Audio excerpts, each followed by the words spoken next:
నమస్కారం అండి. ఈరోజు ఈ ప్రెస్ మీట్కి వచ్చిన ప్రెస్ సోదరులందరికీ ముందుగా మా ధన్యవాదాలు. మేము జీ కొండూరు మండలం, ఇబ్రహీంపట్నం మండలం క్వారీ క్రషర్స్ ఓనర్స్ అసోసియేషన్ తరఫు నుంచి ఈరోజు మా విన్నపాలు కొన్ని ప్రపంచానికి తెలియటం కోసం మేము వచ్చామండి ఇక్కడికి మీ ముందుకి. ఫస్ట్ థింగ్, రీసెంట్ టైమ్స్లో మాకు వచ్చిన మెయిన్ ప్రాబ్లమ్స్ అంటే ప్రతిసారి ప్రభుత్వాలు మారినప్పుడు కానీ ఏదన్నా కొత్త చట్టాలు వచ్చినప్పుడు కానీ అన్నెసరీగా లేనిపోని అభియోగాలు మా మీద రావటము, మేము క్వారీయింగ్ అక్రమంగా చేస్తామని అవన్నీ ఏవో రకరకాలైన అభియోగాలు వేస్తున్నారు. అసలు ఈ పర్టికులర్ ఏరియా యొక్క హిస్టరీ మేము చెప్తుంటే, జీకొండూరు మండలం, ఇబ్రహీంపట్నం మండలంలో ఉన్న క్వారీలన్నిటి కూడా గత 40-45 ఇయర్స్ నుంచి జరుగుతున్న క్వారీయింగ్ అండి. ఒక క్వారీ, ఒక క్రషర్ పెట్టాలంటే దానికి revenue department, mines department, forest department, pollution department, local సిఆర్డిఏను, హెచ్ఎండిఏను, వాటెవర్ ఏదైతే డిపార్ట్మెంట్స్ ఉన్నాయో అన్ని పర్మిషన్స్ వస్తేనే మేము క్వారీలు పెట్టగలుగుతాము. క్వారీలు రెగ్యులర్గా రన్ చేయడానికి కూడా మాకు మైన్స్ డిపార్ట్మెంట్ నుంచి మేము డెడ్ రెంట్లు కడతాము, రెవెన్యూ జనరేట్ చేస్తాం, స్టేట్స్కి రెవెన్యూ జనరేట్ చేస్తాం, ఆ మండలానికి కూడా. ఇవన్నీ ప్రాసెస్లో పద్ధతి ప్రకారం చేసుకుంటేనే మేము ఆపరేట్ చేయగలుగుతాం. This is an industry. ఈ ఇండస్ట్రీని బేస్ చేసుకుని ఈ పర్టికులర్ ఏరియాలో దగ్గర 10,000 మంది బతుకుతున్నారండి, డైరెక్ట్గా కానీ ఇండైరెక్ట్గా కానీ. రీసెంట్ టైమ్స్లో వచ్చిన ప్రాబ్లమ్స్ ఏంటంటే, ఈ గత 3-4 సంవత్సరాల నుంచి వచ్చిన ప్రాబ్లమ్స్ ఏంటంటే, మా ఏరియాలో ఫారెస్ట్ వాళ్ళు అభియోగించేది ఏంటంటే, మేము చేస్తున్న క్వారీయింగ్ ఏరియాని ఫారెస్ట్ ఏరియాగా వాళ్ళు భావించి అది ఫారెస్ట్గా క్లెయిమ్ చేసి మమ్మల్ని మాకు నోటీసులు పంపించడం కానీ, మేము దాన్ని కౌంటర్గా ఫైల్ చేయడం కానీ, రకరకాల బ్యాక్ అండ్ ఫోర్త్ జరుగుతూ వచ్చిందండి. దీనికి అసలు రూట్ కాజ్ ఏంట్రా బాబు అని మేము, మాకు ప్రశాంతంగా సాగుతున్నాయి, 40 సంవత్సరాల నుంచి బాగా సాగుతుంది, సడన్గా ఏంట్రా ఈ కొత్తగా వచ్చిందని మేము దాని మీద స్టార్ట్ చేస్తే, ఒకరోజు అకస్మాత్తుగా విజిలెన్స్ వాళ్ళకి కంప్లైంట్ ఇవ్వడం స్టార్ట్ చేశారు. కంప్లైంట్ ఇచ్చి ఇది మొత్తం అక్రమ మైనింగ్, దీన్ని ఆపాలని చెప్తే విజిలెన్స్ వాళ్ళు వచ్చారు మా దగ్గరికి. ఆ రోజు ఇప్పటి ఎస్పీ రవీంద్రబాబు గారు, ఆ రోజు విజిలెన్స్ ఎస్పీ గారు, ఆయన ఆధ్వర్యంలో ఒక దగ్గర 100 మంది government officials, all departments including survey settlement, mines, forest, revenue department అందరూ వచ్చి దాని గురించి ఒక డీటెయిల్డ్ రిపోర్ట్ ఇచ్చారండి. అసలు ఫారెస్ట్ ఎక్కడుంది, కొండపల్లి రిజర్వ్ ఫారెస్ట్ ఎక్కడుంది, కొండపల్లి రిజర్వ్ ఫారెస్ట్కి బౌండరీస్ ఎక్కడున్నాయి, జీకొండూరు లోయా విలేజ్ బౌండరీస్ ఎక్కడున్నాయి, కడియంపోతరం విలేజ్ బౌండరీస్ ఎక్కడ ఉన్నాయని మొత్తం రాసి దాన్ని ఫారెస్ట్ వాళ్ళు కూడా చూపించినట్టుగా చూపించి, దాని యొక్క రిపోర్టు, ఎవరెవరు ఆఫీసర్స్ వచ్చారో వారి సంతకాలు, ఇంక్లూడింగ్ లాటిట్యూడ్, లాంగిట్యూడ్ అన్ని డీటెయిల్గా ఇచ్చి రిపోర్ట్ ఇచ్చారండి. దీని తర్వాత సబ్సిక్వెంట్గా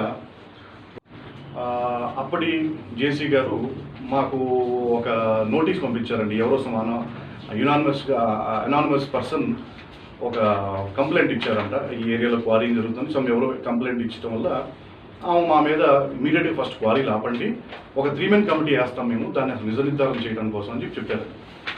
మేమందరం మేడం క్వారీలు ఆపటం, మేము వెళ్ళి వేడుకున్నాం, మేడం క్వారీలు ఆపేసి మీరు చేయనక్కర్లేదు మేడం, మేము వర్కింగ్ చేస్తాం. ఆ టైంలో వర్కులు ప్రాపర్గా మన క్యాపిటల్ సిటీకి వర్కులు కానీ, హైకోర్టు కట్టేది కానీ, అన్ని రకాల వర్కులు, చుట్టుపక్కల ఉన్న వర్కులన్నిటికీ మేము సప్లై చేస్తాం, ఇంక్లూడింగ్ పోలవరం ప్రాజెక్ట్కి కూడా ఫేజ్ 5 కెనాల్ కూడా ఇక్కడి నుంచి వెళ్ళేవి. సో ఆ రకమైన ఇంపార్టెంట్ ప్రాజెక్ట్ జరుగుతున్నాం మేడం. ఇప్పుడు ఆగిపోతే మీ స్టేట్కి కూడా ప్రాబ్లం, మాకు ప్రాబ్లం అవుతుంది. సో మీరు దాన్ని కన్సిడర్ చేయండి అంటే, మేడం గారు సరే మీరు హైయర్ అథారిటీస్కి వెళ్ళాలంటే మేము దాని మీద ఒక స్టే తీసుకురాగలిగాం. స్టే తీసుకొచ్చిన తర్వాత దాని మీద 3 మెన్ కమిటీ రిపోర్ట్ కూడా వచ్చింది. ఆ స్టే తీసుకొచ్చిన తర్వాత దాని మీద 3 మెన్ కమిటీ రిపోర్ట్ కూడా వేశారు. 3 మెన్ కమిటీ రిపోర్ట్ ఇచ్చారండి. ఈ 3 మెన్ కమిటీ రిపోర్టు 5/10/2019లో వచ్చిందండి, 5/10 అరౌండ్ దట్ టైం. ఆ రిపోర్ట్లో ఫారెస్ట్ వాళ్ళ వాదన, ఆ రిపోర్ట్లో ఎవరెవరు ఉన్నారంటే, అప్పటి సబ్ కలెక్టర్ గారు, JC2 గారు, ఫారెస్ట్ డిపార్ట్మెంట్ DFO గారు, మైన్స్ విజిలెన్స్ డిపార్ట్మెంట్ నుంచి AD గారు, వాళ్ళందరూ సైట్కి వచ్చి విజిట్ చేసి, అప్పుడు కూడా మీడియా సమక్షంలో జరిగిందండి మొత్తం అంతా. వాళ్ళు మొత్తం కొలిచి దాని records, revenue department maps, forest వాళ్ళ వాదన మొత్తం ఇది డీటెయిల్గా వాళ్ళు టేబులర్ ఫామ్లో మొత్తం పెట్టి క్లియర్గా ఒక రిపోర్టు JC గారికి, కలెక్టర్ గారికి ఇచ్చారండి. దాంట్లో మెన్షన్ చేస్తూ ఫైనల్గా కిందకి ఏం మాట్లాడారంటే, there is an ambiguity in the classification, RSR క్లాసిఫికేషన్లో పూర్వం బిఫోర్ ఇండిపెండెన్స్ 1927, 28, 1940 ఆ టైంలో క్రియేట్ అయిన కొన్ని మ్యాప్స్, FMVs, RSRలు అప్పట్లో కర్ణాలు అక్కడ అడుగు ఉంటే ఇక్కడ చిట్టు అడుగని, లేదా ఇక్కడ దేవుడి విగ్రహం ఉంటే దేవుడి అడుగని, అలా రకరకాలుగా దేశం మొత్తం మీద ఉన్నాయండి. మన ఒక్క రాష్ట్రంలో కాదు, దేశం మొత్తం మీద ఉన్నాయి. అలా ఉండటం వల్ల వాళ్ళకి 1996లో ఎక్కడో నీలగిరి హిల్స్లో జరిగిన ఒక కేసు దాన్ని బేస్ చేసుకొని దానికి వచ్చిన చట్టాన్ని దీనికి అప్లై చేసి ఆ ఫారెస్ట్ ఆ పదం మీ రెవెన్యూ రికార్డ్స్లో ఈ ఫారెస్ట్ అనే పదం ఉంది కాబట్టి మా చట్టం అట్రాక్ట్ అవుతుంది దీన్ని మేము అని అన్నారు. మేము అప్పుడు అర్థమైంది అసలు ఇది రెవెన్యూ రికార్డ్ కరెక్షన్ చేయాలి కదా. మేము రెవెన్యూ రికార్డ్స్ మొత్తం అంతా అసలు ఏంటి దీన్ని అసలు రెవెన్యూ రికార్డ్స్ ఎట్లా చేస్తారని చెప్పి చదివితే మన స్టేట్ ఫామ్ అయిన దగ్గర నుంచి రెవెన్యూ వాళ్ళతో ఒక బుక్ ఉంటుందండి. దాంట్లో వాళ్ళ గెజెట్ బుక్ తీసుకుందామని చెప్పి అసలు మొత్తం సర్వే ఆఫ్ ఇండియా మ్యాప్ని తెప్పించిందండి. అంటే అది ఇండియా వైడ్గా ఉండే మొత్తం భూమి యొక్క మన ఇండియాలో ఉన్న అన్ని డిపార్ట్మెంట్స్ సంబంధించిన మ్యాప్ని తీసుకొచ్చి దాంట్లో మన ఖండాన్ని పెట్టి ఇది కొండపల్లి రిజర్వ్ ఫారెస్ట్ అండి. ఈ సర్వే ఆఫ్ ఇండియా మ్యాప్ ఇది కొండపల్లి విలేజ్ అండి, ఇది కడియంపోతం విలేజ్, ఇది లోయ విలేజ్. క్లియర్గా వాటి బౌండరీస్ కూడా డిఫైన్ చేసి గ్రీన్ లైన్స్తో బౌండరీ కూడా డిఫైన్ చేసి ఆ బౌండరీ డిఫైన్ చేసిన తర్వాత బార్డర్ డిమార్కేషన్ చేసిన తర్వాత అప్పుడు ఒక రిపోర్ట్ గవర్నమెంట్కి ఇచ్చిందండి. ఇది ఖచ్చితంగా గవర్నమెంట్ భూమే, దీంట్లో ఎటువంటి వ్యత్యాసం లేదు. కాకపోతే మన రికార్డ్స్లో చిన్న చిన్న కరెక్షన్స్ చేసుకోకపోవడం వల్ల ఈరోజు ఫారెస్ట్ వాళ్ళు వాళ్ళకి వచ్చిన ఈ 1996లో వచ్చిన కొత్త ఏదో ఒక జడ్జిమెంట్ని బేస్ చేసుకొని మీరు ఫారెస్ట్ కన్జర్వేషన్ యాక్ట్లో మేము అట్రాక్ట్ అవుతుంది అంటున్నారు. కానీ వాళ్ళ మ్యాప్ అడిగామండి మేము ఫారెస్ట్ వాళ్ళని, అసలు సార్ మేమంటే డిపార్ట్మెంట్ వాళ్ళు అడిగారు మేము ఇన్ని మ్యాప్లు చూపిస్తున్నారు, అసలు మీ మ్యాప్లు ఏంటి అని చూపిస్తే వాళ్ళ మ్యాప్లు ఏం లేవు. కొండపల్లి రిజర్వ్ ఫారెస్ట్ వచ్చేసి 22,000 చిల్లర ఎకరాలండి. ఇది ఆల్మోస్ట్ పరిటాల దగ్గర నుంచి స్టార్ట్ అయితే ఈ ఏరియా అంతా ఉందండి.